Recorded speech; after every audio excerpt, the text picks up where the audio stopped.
शङ्कर महदेव साम्ब सदाशिव शम्भो नन्दिवाहना नागभूषणा विभूतिरूपा शम्भो शिव शम्भो शिव शम्भो शिव शम्भो शम्भो शङ्कर महादेव साम्ब सदाशिव शम्भो नन्दिवाहना नागभूषण विभूतिरूपा शम्भो शिव शम्भो शिव शम्भो शिव शम्भो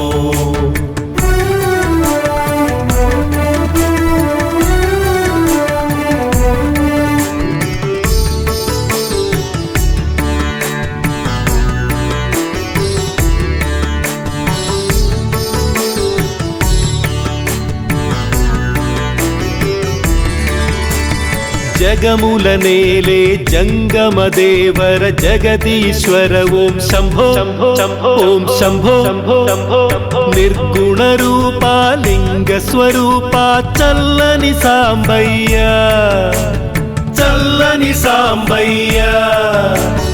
जगमुल नेले जंगमदेवर जगदीश्वर ओम शंभो ओम शंभो निर्गुण रूपा लिंग स्वरूपा चल्लनि सांबय्या नी करुण कलिगिते लोटे मुन्नदि माकु इल शिवय्या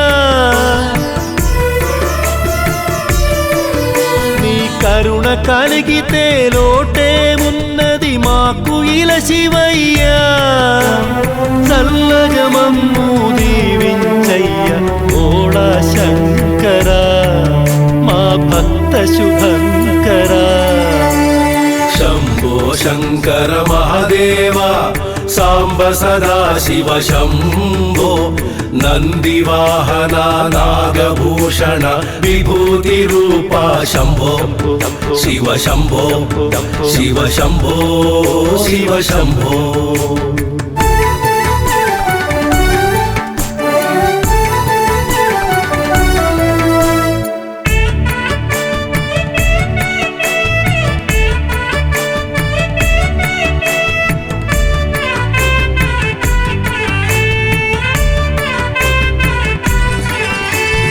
गंगा जटाधर गौरी मनोहर गिरिजारमणा शंभो हर शंभो सुरगण सेवित सकल शुभंकर हर हर महदेवा हर हर महदेवा गंगा जटाधर गौरी मनोहर गिरिजारमणा शंभो हर शंभो सुरगण सेवित सकल शुभंकर हर हर महदेवा नी माल वेसी नी दीक्ष చేసి నిన్ను చూడగా వచ్చేము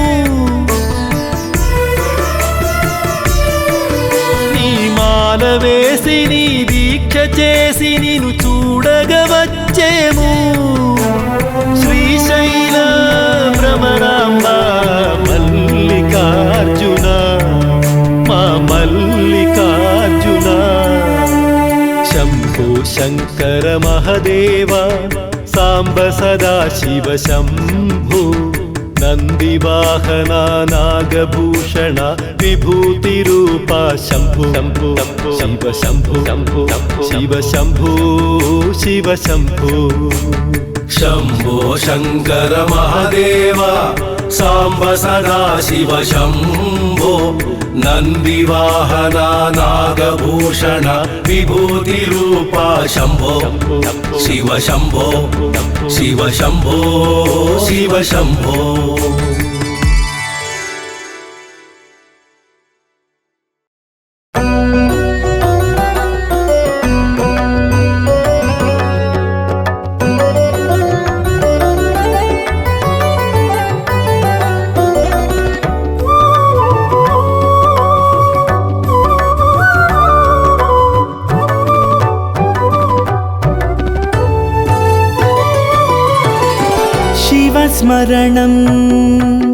शिवस्मरणं शुभकरमे शिवस्मरणं मोक्षमुनन्दिंचु मा మార్గం నీ స్మరణం, జయములు చేకూర్చు ధైర్యం నీ స్మరణం.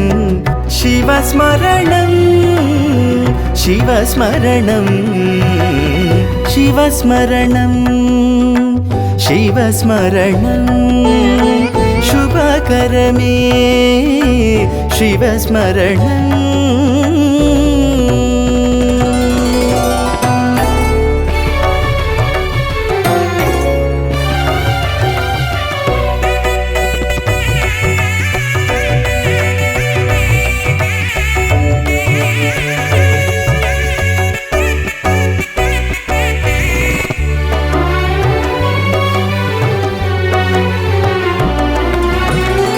నీ చరితే మధురం, నీ ఘనతే అమరం, దొరికిన నీ శరణు భాగ్యం కదా. వెలిగెను కైలాసం, మురిసెను భూలోకం, దివిలో నీ తాండవం చూడగా. అడిగిన వెంటనే వరమిచ్చు స్వామి, కొలిచిన నిన్నే దొరికేను హామీ. నిరతము నీ నామస్మరణే కదా. శివస్మరణం శివస్మరణం శుభకరమే శివస్మరణం. ఆ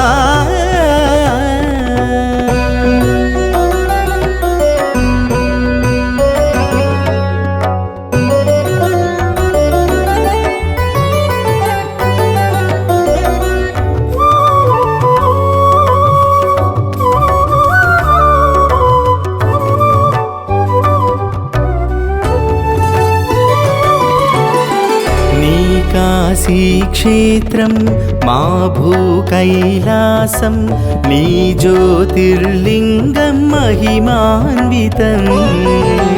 నీ నామం వేదం, నీ పాదం దివ్యం, నీ సేవే మాకదే ఓ వరం.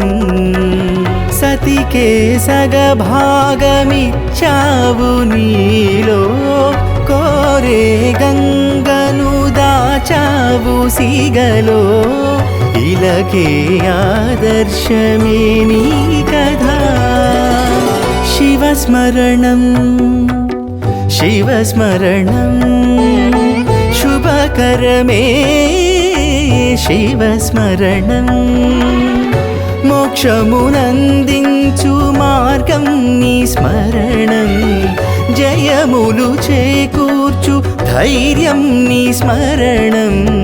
శివస్మరణం శివస్మరణం శివస్మరణం శివస్మరణం శుభకరమే శివస్మరణం.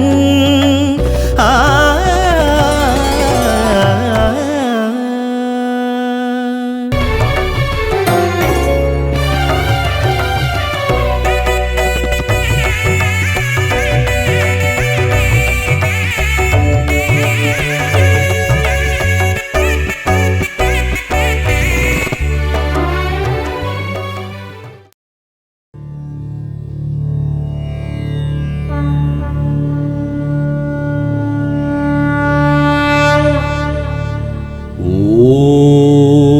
నమః శివాయ. ఓం నమః శివాయ. ఓం నమః శివాయ. ఓం నమః శివాయ. ఓం నమః శివాయ.